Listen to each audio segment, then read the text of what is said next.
the ice form tunnels you can walk through or lie on. Students from Svalbard University have been doing it for years. They come to measure the data trapped inside the compressed air bubbles, he said.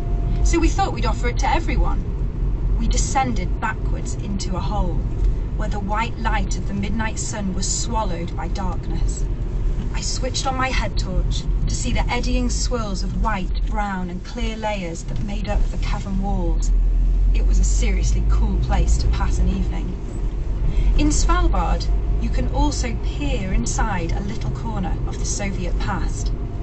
40 miles away is a Russian-owned settlement called Barentsburg, another former mining enclave feeling the hit from the low coal prices.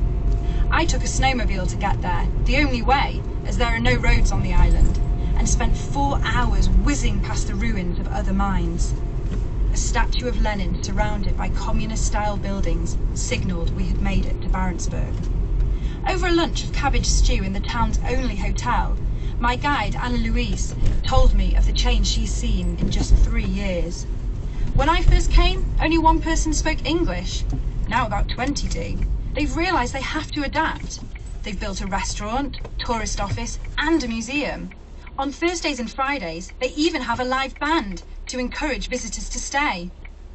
Back in Longyearbyen, I met Robert Johansson, a former miner who'd finally won legal permission to open Svalbard Brewery, the northernmost brewery in the world, overturning a law from 1928 banning the production of alcohol.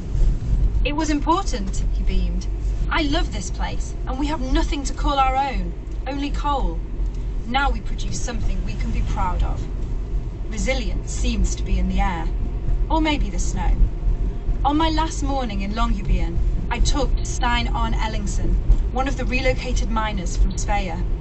It's funny, people who don't work in the mines are more sad than those who do, he told me. I don't think the community will shrink overall. There are more tourists, more students, more scientists. I will miss some very good friends, but we have Facebook. It will be a new life. Once again, this town had surprised me.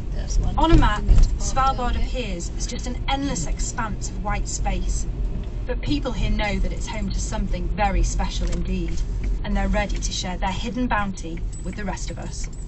Phoebe Smith. Journalists, no exception here at the BBC, like to think we're accurate and impartial as we can be.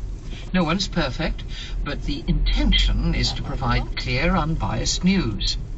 Not everyone believes that, and a mere glance at the extraordinary and abrasive press conference with Donald Trump after lurid allegations